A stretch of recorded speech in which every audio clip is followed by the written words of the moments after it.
আপনারা যেখান থেকে দেশ রূপান্তরের সঙ্গে যুক্ত রয়েছেন সবাইকে স্বাগত। আমরা আপনাদেরকে দেখানোর চেষ্টা করছি কমলাপুর রেল স্টেশন থেকে সরাসরি যুক্ত হয়ে ঈদের তৃতীয় দিনও ব্যস্ত শহর রাজধানী ঢাকা ছাড়তে শুরু করেছেন হাজারো মানুষ।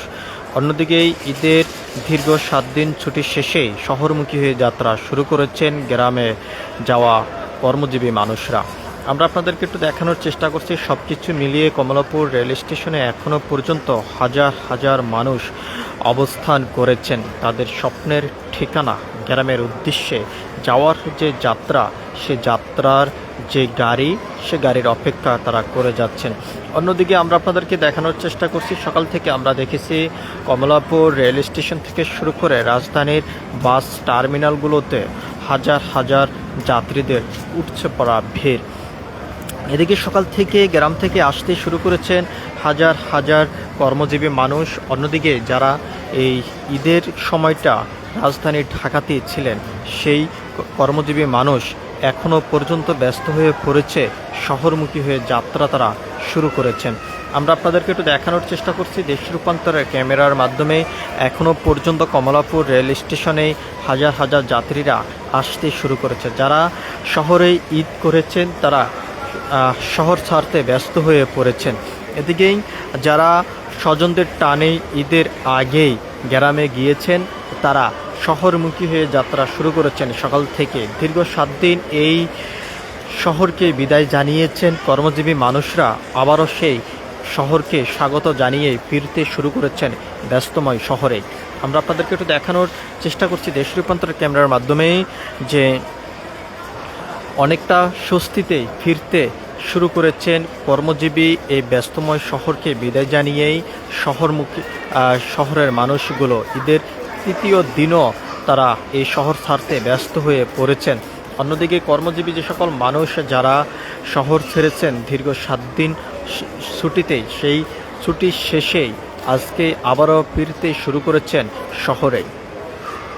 আমরা অনেকের সঙ্গে কথা বলেছি, তারা যেমনটি জানিয়েছেন শহরের যে চেনা জানা যে রূপ, সেই রূপটি আবারও নিতে যাচ্ছে।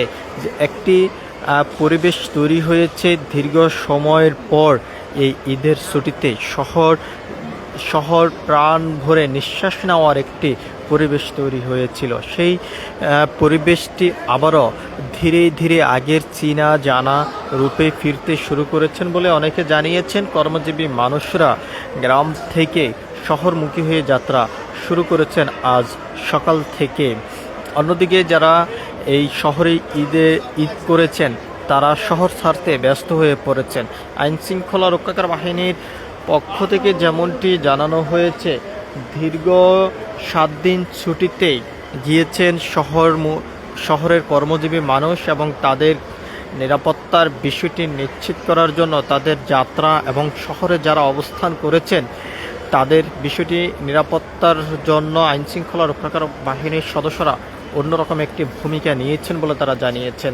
এবং তারা আইনশৃঙ্খলা রক্ষাকারী বাহিনীর পক্ষ থেকে যেমনটি জানানো হয়েছে, আইনশৃঙ্খলা রক্ষাকারী বাহিনীর 120টি বিশেষ টিম কাজ করে যাচ্ছে এই শহরেই। যাত্রীদের কোনো ধরনের হয়রানি এবং কোনো ধরনের অসুবিধা যেহেতু না হয়, সেই বিষয় মেট্রোপলিটন পুলিশও বড় ধরনের ভূমিকা নিয়েছেন বলে তারা জানিয়েছেন। আমরা আপনাদেরকে আরেকটি বিষয় জানিয়ে রাখতে চাই, যতই সময় গড়াচ্ছে ততই কমলাপুর রেল স্টেশনে যাত্রীদের উঠছে পড়া ভিড় চোখে পড়ার মতন। আমরা আপনাদেরকে আরেকটু কাছে থেকে দেখানোর চেষ্টা করি। যদি দেশ রূপান্তর ক্যামেরার মাধ্যমে আপনারা দেখতে পাচ্ছেন যে দীর্ঘ সময় পর্যন্ত এখানেই অনেকে অপেক্ষা করছেন এবং তাদের দীর্ঘ এই ছুটির শেষেই কিন্তু তারা এই শহর ছাড়তেই শুরু করেছেন এবং পরিবার নিয়ে আমরা দেখতে পাচ্ছি যে অনেকেই যাচ্ছেন। কেউ আবার পোষা যে প্রাণী, এক কথা বলা যায় যে বিড়াল, সেই বিড়াল নিয়েও কিন্তু শহর থেকে গ্রামের উদ্দেশ্যে যাত্রা শুরু করেছেন, এমনটি আমরা দেখতে পাচ্ছি। সেই বিষয়টি আমরা আপনাদেরকে দেশ রূপান্তরের ক্যামেরার মাধ্যমেই দেখানোর চেষ্টা করছি। হাজার হাজার মানুষ এখনও পর্যন্ত শহর ছাড়তে ব্যস্ত হয়ে পড়েছেন। অনেকে যেমনটি জানিয়েছেন যারা ঈদ করেছেন শহরেই, সে সকল কর্মজীবী মানুষগুলো শহর ছাড়তে শুরু করছেন। যারা দীর্ঘ 7 দিন এই শহরকে বিদায় জানিয়ে গ্রামে স্বজনদের টানে ছুটে গিয়েছেন তারা আবারও কর্মজীবনের সেই কর্মস্থলে তারা ফিরতে শুরু করেছেন আজ সকাল থেকে। আজকে সেই তাদের দীর্ঘ 7 দিন ছুটি শেষ হতে যাচ্ছে এবং ছুটি শেষেই কর্মজীবী মানুষগুলো শহরমুখী হয়ে যাত্রা শুরু করেছেন। যারা ঈদ করেছেন ঢাকাতেই, তারা এই ব্যস্তময় শহর ঢাকাকে বিদায় জানাচ্ছেন স্বজনদের টানে। সব কিছু মিলিয়ে এই ছিল এখনকার মতন আমার কাছে কমলাপুর রেল স্টেশন থেকে সর্বশেষ।